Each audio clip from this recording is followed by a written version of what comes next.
just refresh.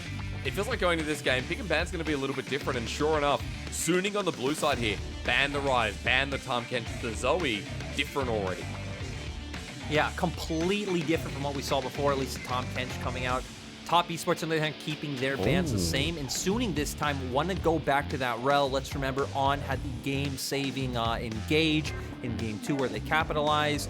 So not wanting Top Esports to have that level of, I guess, bot lane, like, ability to create action coming out. They don't want those dives that we saw in Game 3 coming out and haunting them. And this is a very expected pick coming out from TS. Just go towards the Hecarim, and now that Tristana is open, this is JackeyLove's most played champion this split. Gives you the scaling option, gives you the strong, dynamic, early game all-in that you want to look for. And has been banned away countless times already in the series, so different 80 carries coming through here. Very exciting, ladies and gentlemen. Going over to JackeyLove, you already said one of his most played, but it feels like gives him a lot of options. Lyric on the other side, though. Bottom lane usually picked here, and wow, we get the double, and we've got a Seraphine locked in immediately too. And I think this is another champion that I honestly find a bit sleeper OP. I'm surprised we don't see it here more in the LPL. Angel has been the only player to pick this one up and go towards it consistently. Does pretty well in like the first like two levels of laning, and then it just gets pushed in. But hey, that's not your job. You're just there to enable your teammates. And you have so much zone control in front of you. You do so well against compositions that just want to run at you. And this is something, again, we talked about, you know, Angel's picked up the Zillion, he's picked up the Seraphine before.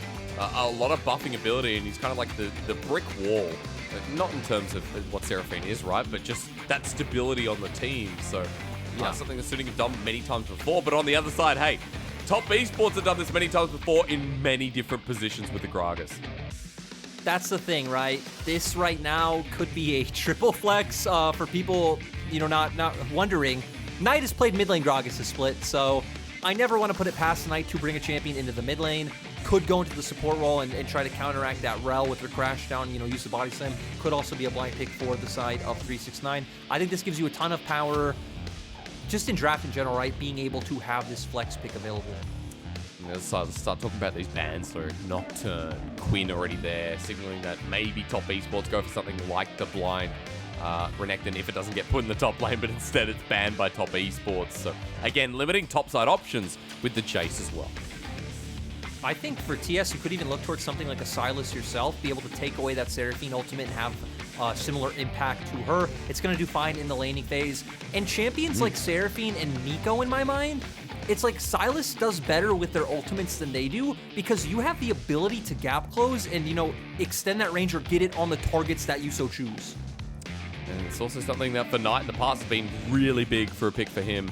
On the other side, let's round out Suning's comp though, because already very different picks. And do we get a front line? Not really. We get Bin on the Aatrox to take up into that top lane to whatever's coming. While on I actually like this a lot. Mm-hmm. Because when you have something like a Seraphine, having bruiser champions that have built-in sustain, it just feels like it empowers them to go in, be that sustain tank, kind of take hits, and, you know, exit the fight, come back in, heal up, and it should be a very easy time for them. So they're hovering the Olaf now. I think that is the expected pick as well as they lock it in. Again, another champion with a ton of built-in sustain. They do great running into Top Esports comp. They also feel completely fine with TS coming into them. Long skirmishes as well, right? Something we can also talk about here for Suning. As we round out their composition on the other side of Top Esports, I'm just really curious where everything's going.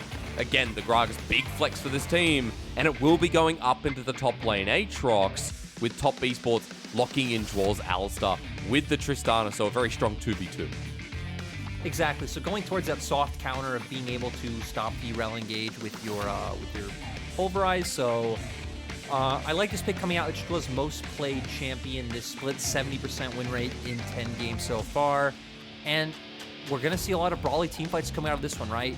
Top Esports especially, they want to get on top of Suning. They're going to be the ones trying to force action. They're going to be the ones trying to go in. Suning, on the other hand, they're fine with that. You have this big meaty front line. You have the re-engage ability from the Kaisa. You have the Seraphine ultimate able to stop Top Esports in their tracks as well.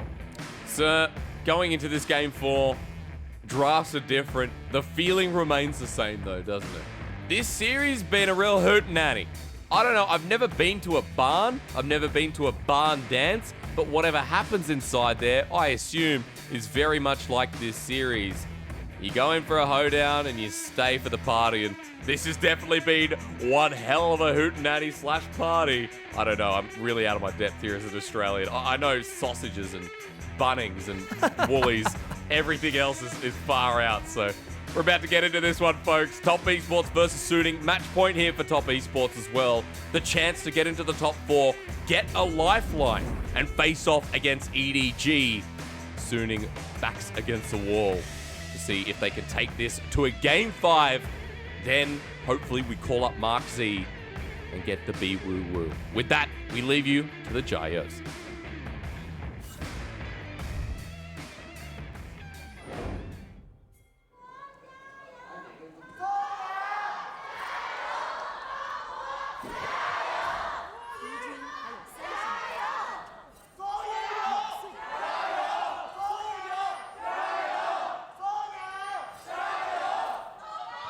Well, again, we said it before, the crowd is out in force for this game. Number 4 has been packed since we started. And yeah, we got a Seraphine on the Rift. Very cute side on SUNING, but also importantly, for the side of Top Esports, the Gragas up in the top lane with Phase Rush, and Karsa's taken Ignite into the jungle once again.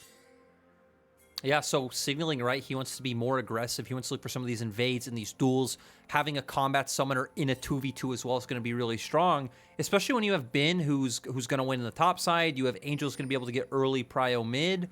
I'm wondering where Karsa's going to want to look for that play. I think you have very easy setup in both lanes, though, right? The Abscond of Duck coming out from Knight, setting up for Karsa, a Body Slam coming out for 369, and then bot lane's going to be full of action as well, but when we look at these compositions, Hysterics, I think it's going to be all about the 5v5, right? We're going to wait for these dragons. It's going to come down to, who can out-mechanic who. I think Top Esports have ways to get on top of Huanfeng and Angel that are very easy to see, but also some repositioning and zoning tools there for SUNING to try to counteract that. And I think longer fights, if I'm correct saying, right, Lyric, because Top Esports have a lot of burst there, right? They get on a target, they shred them down, as it's starting a little bit early. Jaculov going to get the second skin stacks, but on walking a bit too far forward to get a trade, will get hit back pretty hard. But Jaculov takes the brunt of that one, waiting for Draw to get the passive healing and get impact up.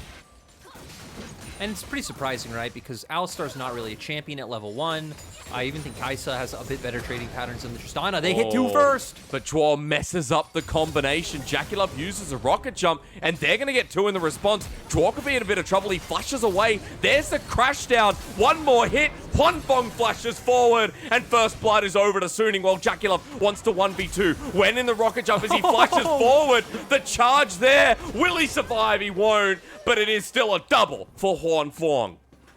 And this is what you would expect coming out from the side of TS, at least with this level of aggression. You highlighted it, though. Jwa flopped the initial engage. They hit 2 first. That should have been their fight to win. They're forced out. Luckily, though, Huanfeng and On both tanked some turret shots, so Jaculov is able to find a kill in response, but he went down as well. We're going to go into the replay.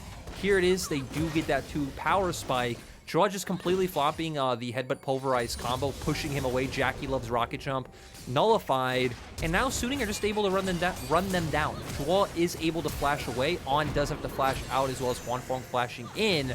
And this is where, Jaculov could just back off and accept his fate. Maybe wait for the wave to crash in and Jwa to come back to lane. But that's not who Jaculov is. And also the wave was pushing into him.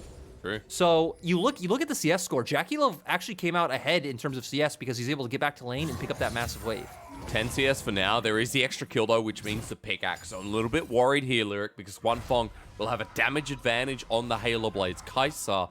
But we'll watch that lane a little bit closer, because you're right. Look at where Jaculov is now, pushing in a massive wave.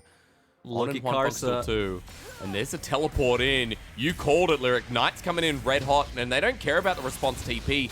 Karsa behind enemy lines. There's a 5th teleport. 5 bot for top Esports. They're doubling down, and it's the AoE that comes in clutch. Huanfeng is shut down overnight, and On now has to run back to his turret. Bin is at half health from the wave, and top Esports want to keep walking past the turret, but there's the interrupt from Bin. He flashes back, maybe saving a life or two, but On still knows he's dead, and the kill going over to Jackie as 369 still wants to go forward as well. Top Esports feeling the high from Game 3. You know, to where any other team and maybe a lot of coaches out there would say, hey, you forced out a TP, you know, just back off. You can't contest this. I love how top Esports brain works. They see SOFM pushing in mid-wave. He's not heading down. They're like, let's just double down. Let's send 5 members down for this dive. They do it. They get a couple kills. And now they're back in the driver's seat, right? Not only does Jackie Love have 2 kills, he has the CS advantage as well. Knight's even in terms of CS. 369 is doing fine in that lane. Bin TP down, so he wasn't able to find an advantage. And Bin also burned a flash, so Summoner advantage for the side of top Esports, Gold advantage for the side of top Esports, and CS lead in the bottom lane. After it all went wrong with the earlier engage, Jackie Love is now gigantic, even though Tristana is a very small person. And look, SOFM was farming during the time, so of course, naturally, he's level 5, he's got 42 CS, but you're right. Top Esports now assume control of Summoner's Rift, even though it's only a 200 gold lead, but Bin, 369, both joined the party in the bottom lane. Bin has a big wave building up top here, Lyrics, so holding a bit more control than the Gragas for now. Yeah, they can try to set up a dive if they want. Gragas isn't level 6 yet. He's going to have, you know, a level advantage, but kind of surprised SOFM just going to go for the recall here, because I feel like what you're really playing for in this early game at this point is the advantage that Bin has, not only in the 1v1, but the advantage he'll also have later on in side lanes, right? Trying to have him roam down, get numbers advantages, find those abilities to win team fights. But SOFM so far just looking for his own advantage. He is, you know, also massively ahead at Karsa at this point in time. But doesn't it just tell you about the junglers, right? Where Karsa this whole series has always been behind in CS, and he's been called a pretty selfless jungler, right? He always gets called to his lane. He always plays for the team.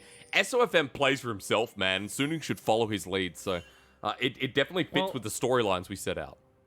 I feel like it's very interesting as well, right? Because I feel like that also impacts the perception of Karsa, to where you either have people who think, you know, he's a god, he's one of the GOATs, you know, look at his resume, or you have some people who think Karsa's heavily overrated, like his clear is so inefficient, how's he making this decision? But again, it's the way top Esports plays. It doesn't look like Karsa's going to change that anytime soon. And, you know, if top Esports are able to win their series, oh god, 369. Yeah, the explosive cast was good. There was a minion wave, but not quite to the turret.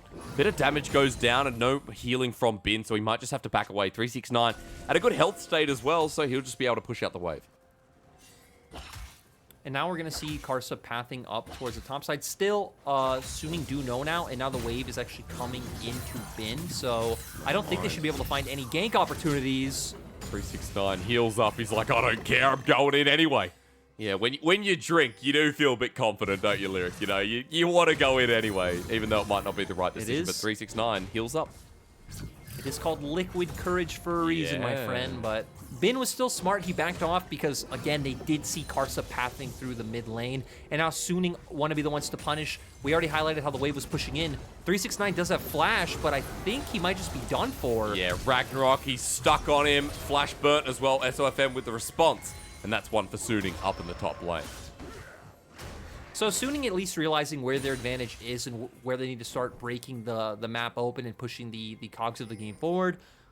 I want to see SUNING try to turn this into some kind of advantage. They could look to just go for Herald right now, but actually Angel's going to just go for the reset. Karsa's going straight to it. Yeah, I'm actually a bit confused as well. I'm looking at the minimap. We're like, okay, you know, SUNING maybe could have looked for a Rift Herald kind of play. You know, they push in top. 369's not going to be there in a while. Oh. It's like, oh no. Big mistake in the bottom lane on Ferromancy crashed down, but he didn't get Jackie Love, so Jackie Love and Dwarf just destroyed him. Hysterics every 30 seconds. There's no reason to even go into points about this game, Hysterics, because we know that top Esports will force something. True. And I mean, technically it was on forcing that play, but you're exactly right. And hey, now Jackie Love gets a full minion wave into the turret. He's going to explode it as well. Another bit of turret plating for this Tristana, who is 20 CS ahead, who will have the Mythic on this back as well. Yep, but still, Suning answering on the top side once again. They did get the wave pushed into tower, so once again, 369 is in a spot where he's able to be punished. This time, though, he doesn't have a flash available. Explosive cask there, though. Good disengage tool as SOFM. Ragnarok is just about available. Cast is starting up the Herald. Now, there's no warning up here from top esports, but pings are going down everywhere. Cast is like, I'll just keep going. You know, the thing that is actually extremely lucky for the side of for TS is that 369 started to walk down and spot out SOFM, or SOFM could have found the pick. He's got phase rush, so he just runs past everyone. Suning aren't aware that Draw is over the wall. Now he's in a good engage angle as Angel Explosive Cast sends them all against the wall. The encore, you just got sung at as Caster flies through. He will die in the end to the Ignite as Bin kites it back. Knight now to clean this up as he flashes on in. The Abscond into the Abduct, waiting for SOFM, but On's here as well. Suning might have this fight. There's the Attractor Repel, but Knight heals up with the Kingslayer. Wants to get towards his turret, but Angel won't let him. And Suning really turned the tables. And we saw that top esports just didn't have the initial burst to take anyone down, right? We saw Karsa get into the back line. Doesn't exactly have the damage yet. This isn't last game. Knight getting onto someone in the front line. I think it was Bin. Seraphine's there. They have the sustain. Ragnarok and the Aatrox ultimate both used. And, you know, the war of attrition was won by the side of Suning. It was. Jackie Love was farming in the meantime, but Angel stopped that from becoming a first turret blood, however close it was.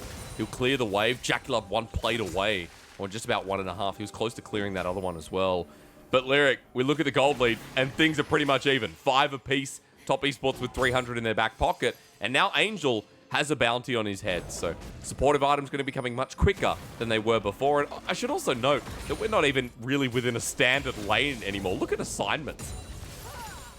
Yeah, right now, they're just allocating this as it is right now in the reaction to the last play to where Angel had the TP down to catch bot wave that Jackie Love was pushing in.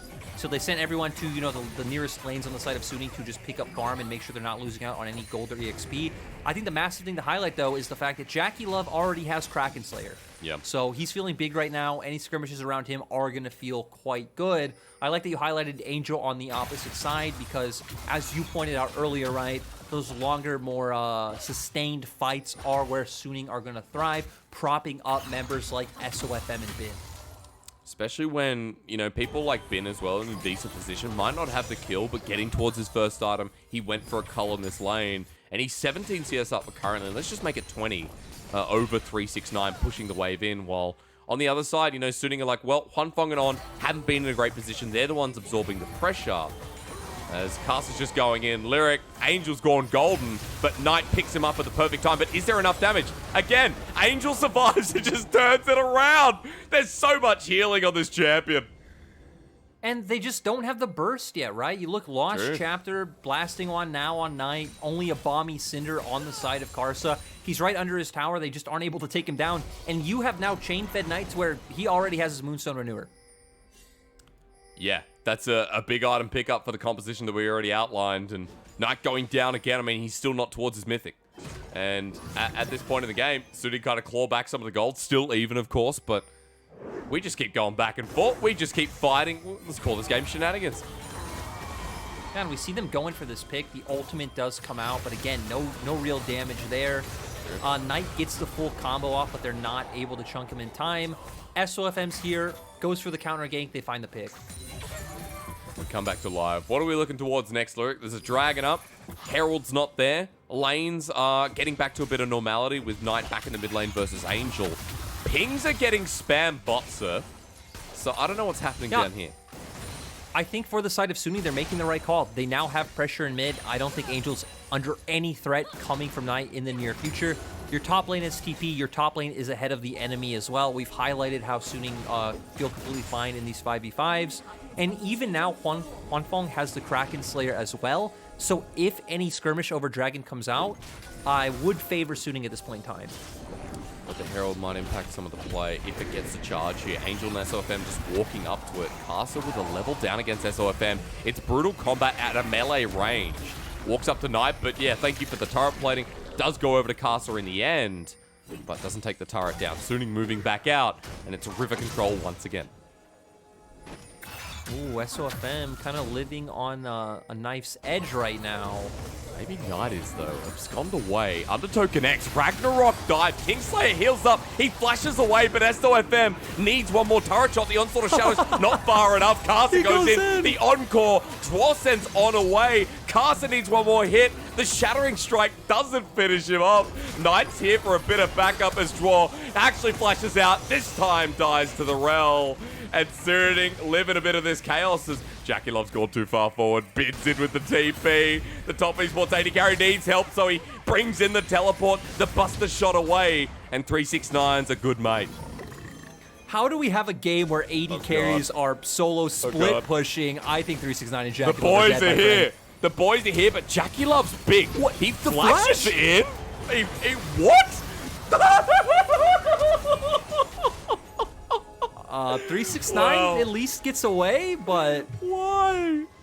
Well, that's called feeling yourself, isn't it, Lyric? That's definitely called maybe a bit too hyphy after last game. We're going to look ahead. Still no objective coming out on the bottom half of the map because certain members of Suning did get low. We also did see, mana pools down on both sides. One thing I want to highlight as well, I thought it'd be a great purchase and glad to see that Angel recognizes he's going to go to that Chemtech Putrefier second. You have so much healing and sustain on the opposite side. You're going to be healing your allies, giving them grievous wounds. You're really going to be hurting Knight, Karsa, and 369. Man, this series has broken me. This series has broken me. This is our playoffs. This is meant to be... We're meant to be left with our top 5 teams, top 6 teams as Draw caught out as well. Good dodge away from the crash down with the headbutt. Jackie Love there for moral support as well. Note that Suning still up in gold here. Dragon has not been touched. We're 15 minutes into a game, Lyric, 16 now, where the first Dragon still hasn't been taken. Yeah, still, this should be Suning's because now we're going to see Top Esports start to evolve into a 3-lane setup, right? Playing out the 1-3-1. They should be looking for picks around Knight or Knight to use his pressure, steal some jungle camps, try to set SOFM behind as well. However, for Suning, it's going to be all about 2 lanes. You don't really want to have your Seraphine like in a neutral side wave. She's just going to go and catch waves when they're nearby her inner turret. It's going to be all about playing through Bin's pressure and rotating between those 2 lanes. 2 pressure as a 5-man unit with numbers advantage. While Dragon goes down, does trade away for the top lane turret though. You talk about using the numbers advantage. I like that, especially since, so far that's kind of been... It feels like gameplay for both these teams if we look realistically at what's happened. Suning right now, grouping around the mid lane. You can see Angel in the side absorbing experience. Bin was down the bottom, actually backing, looking towards his first mythic, which is a bit late of a pickup, but will be going towards the Gore Drinker. Also Gore Drinker for SOFM here on the Olaf instead of something like a Stride Breaker. No, I'd say pretty expected items coming out on both sides so far. Suning are going to be the team to convert this into a Rift Herald, though. So, Herald picked up. Lyric, where do you want to see it? We're 17 minutes in the game. What do you do with a Herald this late in? I expect for Suning, because of the way they're playing their comp, again, that 2-lane setup, they'll probably look for a play on mid, right? You're going to have Bin push out the bottom lane and then rotate towards mid, drop it as a 5-man core and force someone down. Okay, open up the mid lane. A classic LPL Rift Herald here. SOFM farming with it for now, and while things have quietened down with the 13-kill game, I still expect it to build up a little bit as we get towards the next dragon, the 3rd dragon as well, with some of these turrets down. Top Esports so far, the only team to pull out turrets in this game. Well, they've been a little bit cheeky. Bin's come over the wall, bit of a surprise. Level 12 versus level 10 on the Hecarim. Karsa backs away while Jackie Love uses that pressure. That explosive cast, nice to disengage, just in case Suning were getting too close. That's the thing, right? Because we talked about how Suning, they want to do this. They want that numbers advantage. They realize, hey, they see Knights pushing in a side lane. Top Esports are playing that 3-lane setup. They look for this. 369 realizes it, throws out the explosive cask, denies any potential play available. And I'm just surprised how close this game still is, right? Small gold advantage. Jackie Love, though. Well, I thought it slowed down. You said it's close. Maybe it blows up. Knight comes in for the flank. The re-engage onto SOFM. He flashes away, but Knight follows up as well. He's into Bin, though. The World Ender stole it away as he goes golden, and everyone tops on top of him. But the Magnet Storm, a perfect ruse. Knight knocked up yet again, and now he goes down as Jackie Love there with a bit of following up damage. 369 looking for his escape. And Top Esports, it started out as a great play, but you went way too damn far. You know why I didn't expect that play to happen, Hysterics? Because none of Suning's members had showed on side waves yet, so Top Esports can assume they're all still around mid, and Karsa was pathing into his blue side jungle. So Karsa was nowhere near that play, and it just seems like TS thought, hey, we found an opening, we're going to go for these picks. I guess initially it was right, because after these picks, it does look like they have the ability to back off. They get the first, they get the Olaf. Okay, the flash is where it gets too far, right? The flash is a bit far, But look at Karsa on the minimap. I don't think Karsa even expected this play to happen. It seems like Top Esports just noticed what they thought was a mistake coming out from Hwanfong, and like you said, they just overcommit. And that's a big punish. I mean, Suning like, okay, we'll take it. That's 2 for the price of 1. And Lyric, we're just at a point where, you know, we stand amazed at what we've seen in front of us in this series. We keep talking about it because, honestly, we keep getting new plays like this. So, Top Esports overextending. They'll get punished hard here. Herald's going to push down the mid lane turret. Like you said, this is going to open up the map massively for Suning here in game number 4. They're 1 step away from taking us to a game 5, but it's still even. But you're talking about the TP, maybe not. Knight comes into the Raptors, and you know what? There he is. Oh. Well, is he dead, he might be gone. He might be gone, Hysterics. Uses the Ragnarok, though. Backs away. Karsa goes into the backline, though. Gets the engage, the fear. The knockup on is now off yet again as 369 comes on in. On to Bin, who's doing a lot of work. He takes one with him, but will die in the process as Jakilov is going forward. Suning had a chance at a game number 5, but Top Esports are making it way too damn close to call as Hwanfong goes into the backline. Jakilov versus 80 carry, and Hwanfong assassinates to keep them going. And it's a 3 for 3 overall. I'm honestly so shocked that Suning are able to pull off that one because Hwanfong wasn't able to free hit that whole fight. Still, though, great assassination coming out from him. We saw a beautiful encore come out from Angel. Looks like it hit at least 3 members of the side of TS, but they still blew up on way too quickly, got that numbers advantage, and then we just saw the rocket jump reset. Jakilov and Knight continue to go forward. And, I mean, the game stays where it's been, right? About a 600 gold lead for the side of TS. Yeah, it's been like this for a long while. 21 minutes in, 22 kills on the board here, Lyric. Jakilov has started up the Dragon by himself. It's only Angel and On with Hwanfong behind them. As Carson wants to burn this down. Can they do it quick enough? Smite there, second Dragon. No biggie here for Suning. They'll back away. We are going to get an Ocean Soul, so nice to see. I feel like we've gotten a lot of Cloud Souls in playoffs. True. Suning, though, going to turn to mid lane.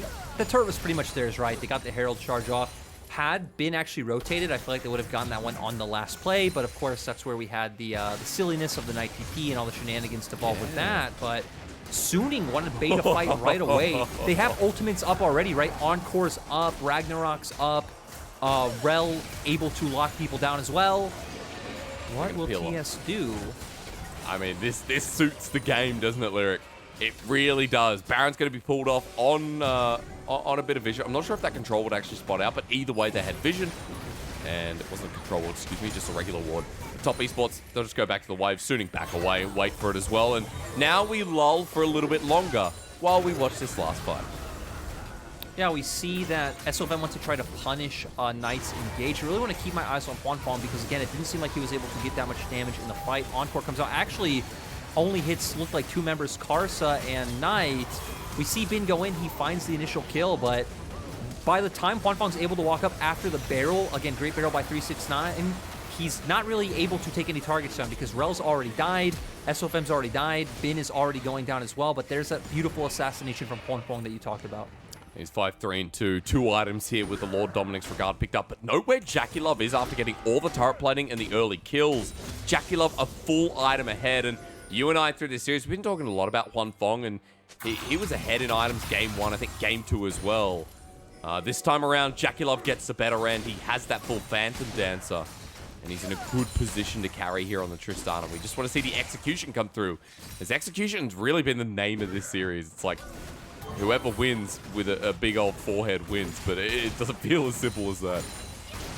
I just want to say, when we saw Hwanfong the whole item up, that game didn't really work out for him. So maybe not good omens coming in for Jakilov this time around, but still, to where we highlighted earlier, it seems like Top Esports have just been better team fighters this series. I really like the Seraphine pickup coming from Angel. Again, another very underrated pick in my opinion that just I'd say patches so many holes in a lot of these fights with the sustain, with the zone control, with the power that you provide to your team composition. Yeah, that's right. You know, we talked about it heavily for Angel, but SOFM has Oh, walked too far SOFM. forward. Jacula backs away instead of in this time, though. That's a great start, but on into the back himself. Exhausted out is Jacula, but he's still putting the damage down onto this Rel, who's been caught out. Carcer into the middle of it, though. Actually knocked down. Jacula rocket jumps right into the middle of the fray. Bin still at full health, and that's a problem. One knock up there with the cleanse. The undertow connecting onto Dwar. He's a bit of a bait himself, but the knock-up could have kept the fight going. The Infernal Chains onto Jackie, but he won't get pulled back in. It's 3 versus 2 with an 80 carry in a top laner for Top Esports. That's one And Fong. the big thing is no one's able to get on 2 Huanfeng Hysterics. Every time it's just being multiple members hitting frontline. And when we're coming to that, that's where we're seeing a lot of that sustain come in big for the side of TS. Bin right now is massive. Huanfeng now sitting on 6 kills. Actually tied with Jackie in terms of kills and assists. So again, a big amount of gold probably in his pocket when he's waiting for that reset. And we see that Top Esports have a champion like Gragas as well. Not tanky, he's going full AP. He gets bursted out very early on. As we're going to see what happens here. It's actually SOFM walking in, gets chunked out pretty early on. But Chua in the middle of multiple members to try to bring On into his team does flash out. On's going to go down, but Karsa jumps in, doesn't go on to Huanfeng actually, is going to get burnt down right away. And again, no one just able to get onto this 80 carry from Suning. We see big CC combo coming out from both Chua and 369, but Bin, massive right now, just keeps running forward. Chua trying to buy space and go back in and peel for his 80 carry, ends up getting taken down as well. Ooh, okay. I guess Knight either want to use the ulti or get the extension on the Encore as we come back. 6k damage here for Jackie Love, but you're right, Huanfeng 3.6k himself when Bin is adding a lot of texture to that. The 2.5 item Aatrox, the 3 item Kai'Sa now with the Renans, with how these fights going. He's going forward. SOFM at a flanking angle draw knocks him up. Hang on, Suning. Let me catch my breath. It's a 27 kill game in 26 minutes, and Dragon's coming up, so it seems like Suning want to fight over that. And that's the thing is, Karsa was actually in the top lane, pushing out that wave. Did seem like he was just trying to get more gold to finish an item. Is going to be following up now, but Suning right now have numbers advantage. They also have push in mid, so they will have control over the bottom side river. And this should be a great position for them to get onto the Drake, because if TS want to come out with a win this time, we need to see Knight, probably Karsa as well, find their way onto Suning's 80 carry. And Knight can do that. He's stolen the Magnet Storm from On. And look at where Karsa is, Lyric. He's coming in for the flank, right onto Angel. Bin on the other side dealing with Knight. Karsa gets out, but the Encore, so beautiful from Angel. And Bin now being a busy, busy boy onto 369. The Magnet Storm from Knight, though, hasn't changed the play. Yes, it has. He's gotten them under his wing while Bin goes down. Jackie Love cleans that one up, and Top Esports execute the fight just like that. 369 explosive cast into the Magnet Storm, completely deleted Huanfeng's Kai'Sa. It's going to be a team fight win for TS. They're also going to be able to pick up this Dragon. Honestly, I'm kind of surprised they don't even want to try and just convert this into a Baron as well when you have 30 seconds on the jungler, 20 seconds on top laner, and Jackie Love is full HP. Going now, Lyric, but you're right. Knight's not making his way there. Hit to the bottom lane. He has TP, but not for another 10 seconds or so. Let's look again. You talked about 369. Knight came in after the fact.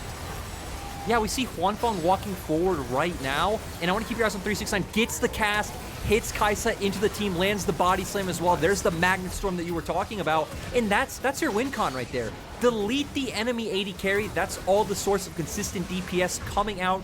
Leads to this Baron, and now Top Esports finally getting a firm control of this game for what seems like the first time.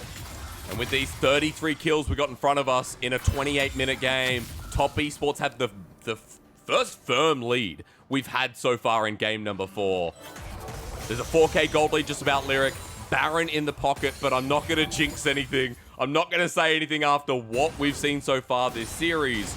But a commanding position now to push in these lanes and see if Top Esports can close the door on this series to run into EDG to secure top 4 and to knock Suning out and say enough is enough in this grudge match that currently stands 1-1. Exactly right. Both of these teams, I think, you know, it's been an unexpected rivalry that we didn't really think we'd talk about, but they've provided good matchups. Jackie Love, he does have the GA, but he's going pretty far forward. Bin half health. That's an aggressive move from Jackie Love. It'll send Bin back as well while Knight's pushing. As, hang on, Raw starts the fight. Do you want this? Maybe not.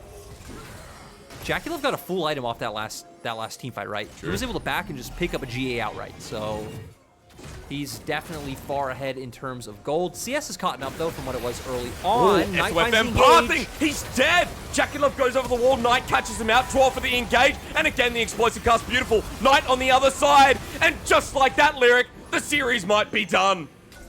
Yeah, I honestly think Top Esports just funneled down mid. You have Baron minions. You have 40 seconds on the Seraphine. You still have ultimates available too, like Karsa's. You can dive them. First, the inner turret. Next, the inhibitor turrets. Look at the death timers, ladies and gentlemen. Pop the eyes out, bring the munkers, and look it on. 10 seconds till he respawns. Angel 25, SOFM just about 15 as they're running forward. 10 seconds left on this jungler. Top Esports are going to try and do it. First, onto the Nexus turret. The second there with JackieLove will pop. Bin trying there. The Magnet Storm, a good attempt, but the Buster Shot, even better. JackieLove jumps on in. Suning, their last resort to stay into playoffs. 369, burst it out. This could be okay, but Suning forgot about JackieLove into the GA. Angel has now spawned, but Knight is trying to end the game. JackieLove jumps away, and Suning are gone. Top Esports, top 4. The grudge match from the World Semi-Final is done.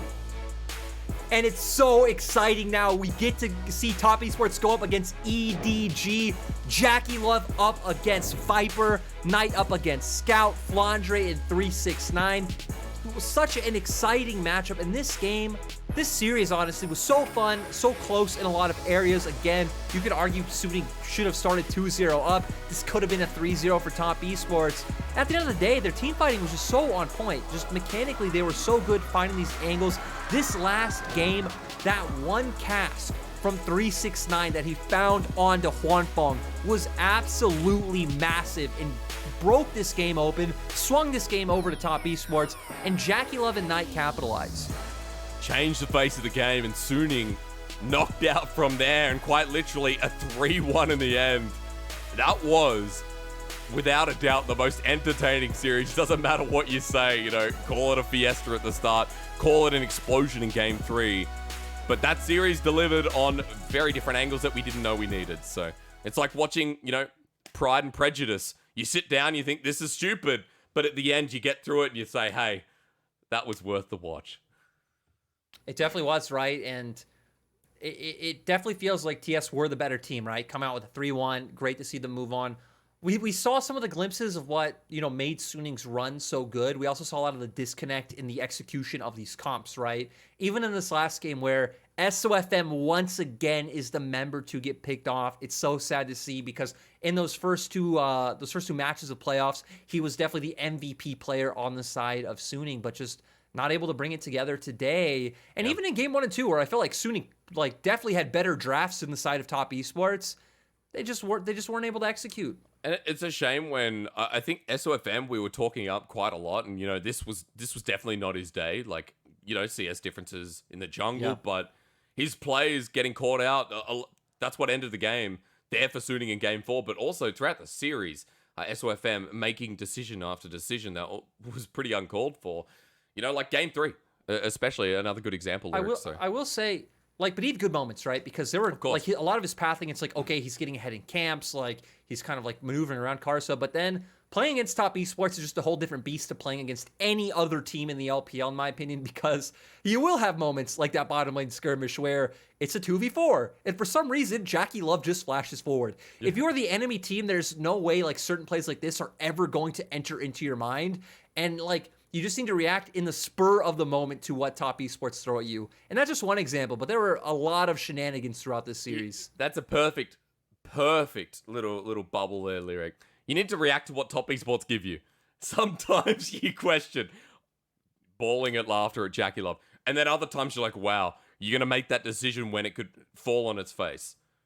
And Top Esports make that decision, but it works out well. So I think a lot of the time when people watch Top Esports, filled with a lot of questions, a lot of anxiety, but like all anxiety, it goes away in the end. And You're right, Top Esports were the better team on the day. They now reach to EDG, and I think this is a fitting end for Suning, right? Look at the gold graph. Look at the fight that they put in the end. Suning have showed us yet again that they're a team that you do not underestimate, no matter where they finish within the regular season.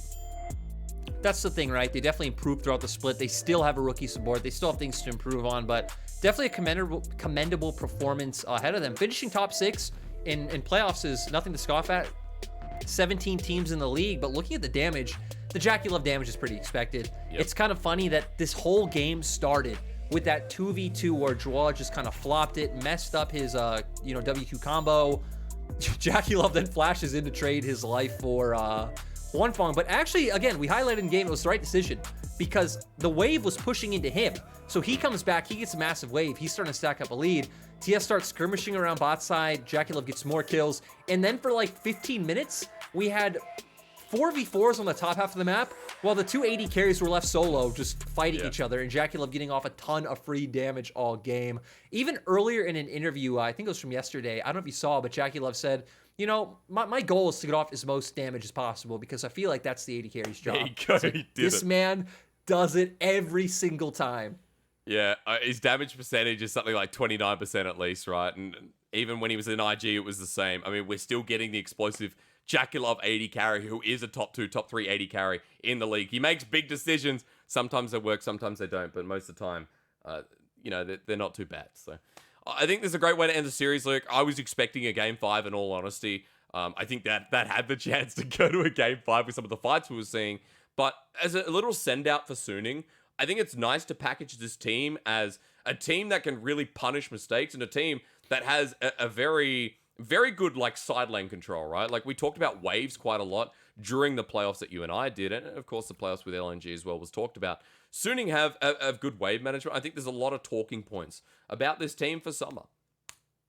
Yeah, I think we saw, again, against LNG and WE, there's a lot of things, especially mid-game, that Suning does a lot better than other teams. I think their vision control, again, how they play around side lanes, how they set up bin. SOFM's early game jungle pathing, again, it was much more efficient than Karsa's. Things like this are good foundations and good fundamentals for Suning to build on going into summer. And then it's like, okay, team fighting, going toe-to-toe against the best of the best, the coordination coming in, those are some things we need to see improved. Yeah, and getting to that, upper echelon, right? Because it's definitely possible. I think On has improved quite a lot, and that was the biggest concern, where Sword Art was a huge voice of the team, and taking that away, that reliability that your team is going to have control, more so that you're going to have leadership within the team, was one of our biggest concerns and why we've rated Suning so low, right? I put them 10th or 11th in the preseason rankings. They finish here as 5th or 5th, 6th, realistically. Yeah, again, good season for them. I think that was a proper send-off for Suning. That's all about looking ahead. It's all about thinking about top esports and what they could do, because we said it earlier, a lot of top esports positives come with their negatives. The fact that they play like this aggressive, this chaotic, that they look for some of these plays like the one in mid where Knight makes the roam, but Karsa's going back to his jungle because they think they can punish One Fong in mid lane. It's like, that could work out. They can get the pick back off, have a gold lead, and then do it again. Or they can go a bit too far, as we saw. He flash in and they get punished. So it's like the duality of top esports. You take the good with the bad. How does that match up against EDG? I think it depends on who you ask. For me, I think pretty good. How does it match up against a team like RNG? I think not so hot. But, This is what I love. We're getting to double elim. We're going to get to see some of these matchups, right? It's not just like, okay, top esports versus EDG, one is now out. It's like, okay, one loses against that. Now we get to see one of them against FPX or RNG. And the beauty is we might even get to see it again, right? There's a chance that some of these teams can meet again in the finals. So I think our format is the best LPL's ever had for a format. Like, we don't have that single elimination. We've just had it, but of course we don't have that single elimination top 4. If you get past the fact that it's kind of overbearing, then it's awesome. Like, if you're someone who loves watching League of Legends every single day in League of Legends like this, it is the best thing you could ever want on this earth. We have been going for 5-6 days straight. We're going until the 8th. We started on the 1st, and I guess that's the overbearing part for me, but you're right. I mean, League of Legends every day is not too bad, so. There's never such thing as too much LPL. You brought up overbearing. I'm just repeating it. But the biggest thing for me is, like, going forward, we now have our top 4. We have FPX, who surprises against JDG with against RNG. We have EDG versus Top Esports. Our top 4 is stacked. Like, if this was the world split, we'd look at that top 4 and say, a Top Esports the weakest team? We're not sure. We'll bring up Jackie Love MVP while we continue the chat. Our top 4, absolutely insane. As I break my computer. Yeah, I agree. And, kind of translating this to a conversation about Jackie Love, right? When we think about Worlds last year, he came into group stage and looked absolutely phenomenal. He had the Senna, all those Senna games where it looked like Senna look like a completely different champion. Obviously didn't show up in the bracket stage, but former world champion. I think there's still a lot of high highs and potential behind this guy. If Top Esports can run the bracket, it's going to be great to see him up against Viper because, again, it feels like 2 slightly different mentalities to where Jackie Love's thought process is like, it doesn't matter if I die as long as I deal as most damage as possible. To where Viper is like, okay, I need to survive so I can dish out as most damage as I could, right? Two very like opposite philosophies that bring you to like the same end goal, kind of. And at least within this game, he did the most damage. He did 41% of his team's damage. And the fact is he had like 220% gold efficiency. So Jackie Love definitely hit out his goal in this game and was part of the reason they were able to end. Him and Dwar have been syncing really nicely. Hysterics, did he ever rocket jump backwards? No, he always went forward. I only ever saw him flash or rocket jump in. So he was definitely doing his job. But going back to your point about Dwar, I agree, right? We see the synergy between him and Dwar is much better than it was between him and Yuyanja. And I think a lot of that does go down to the fact that it seems like Dwar has like that killer instinct in him as well, to where, again, if Yuyanja had more time, as we did see from spring to summer, he definitely improved. I think Jackie Love, with any support, is going to perform very well. Very true. I mean, a good send-off at that. Jackie Love did what he needed to do, but ladies and gentlemen, one of the big players of the series as well. We got 369 standing by with Wendy for a post-game interview.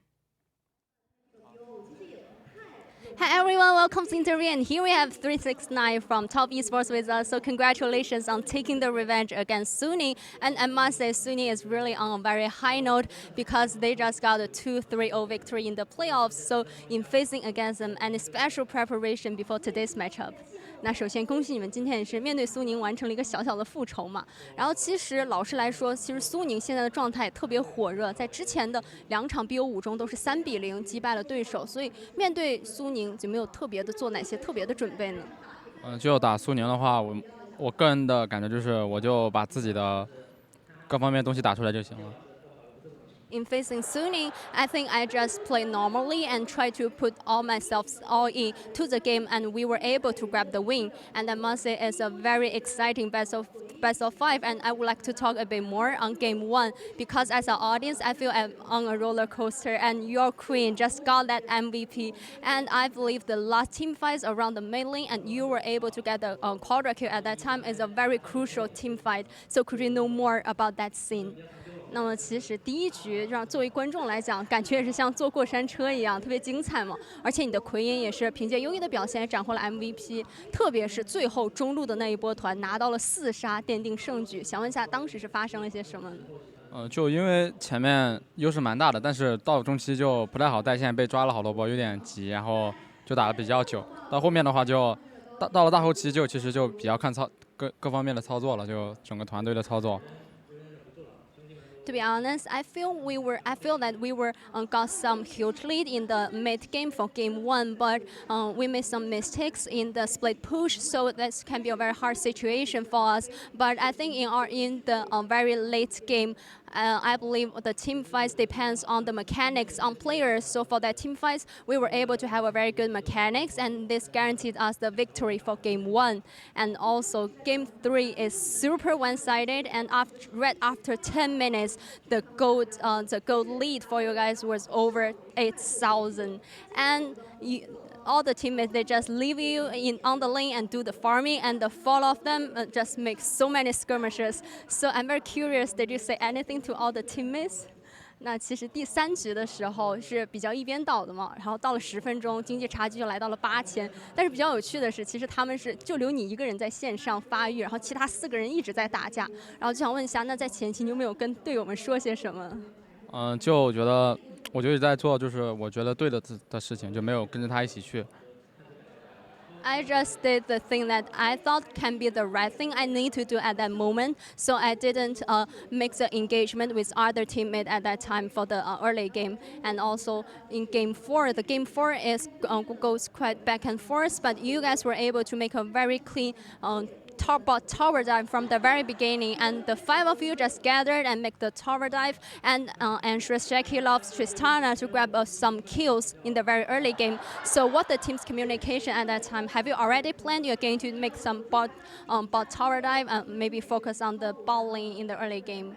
那其实第4局也是比较焦灼的，但其实前期你们是凭借着几波越塔也是有着很好的一个成效，特别是你们有5人一起去下路越塔，然后帮助阿水的小炮来收获了一些人头，所以想问一下，当时队内的沟通是怎么样？是有说，哎，我们这一局就想主要围绕下路去打的想法吗？就比较随机应变吧，我们队伍就看情况哪都能打，就哪有机会就大家一起来。 Basically, we don't have a specific strategy for the in-game plays. We just differ by the game situation. We just change it by the game situation. At that time, we feel it's a very good opportunity to make the bot tower dive, and then we were able to grab some leads from that. And also, game 4 was super exciting. And around the Drake pit, you were able to have a perfect team fight, and this helps you guys to get the Baron. So could we know more about that scene, about that team fight around the Drake area? 那么其实我还想说一下的就是第4局在小龙坑的那一波团，因为小龙坑那一波团也是让你们赢了那波团以后就能顺利的去打到大龙嘛。然后就想问一下，当时那一波团是谁来进行的一些决策呢？就当时是怎么样的一个情况？就我们队伍就打得比较勇嘛，就有机会谁看到机会谁就直接上了。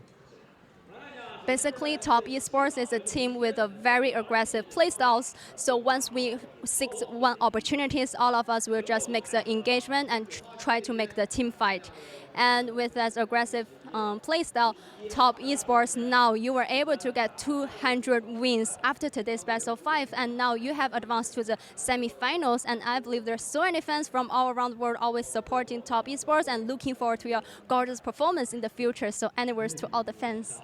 那最后一个问题也是，其实就凭借你们这种很勇的打法，也是让你们现在在收获了200胜嘛，而且现在也是来到了4强，来到了半决赛，也有很多就全世界的粉丝都支持你们，渴望着看到你们更精彩的表现。最后有没有什么话要对粉丝们说的？就谢谢大家的支持，然后我们会继续努力拿下更好的成绩的。 Thank you for your support, and definitely we'll work harder and harder and try to have an even better performance in the future. And congratulations again. 那再一次的恭喜你们，希望下面的比赛加油。And see you guys tomorrow. Bye bye.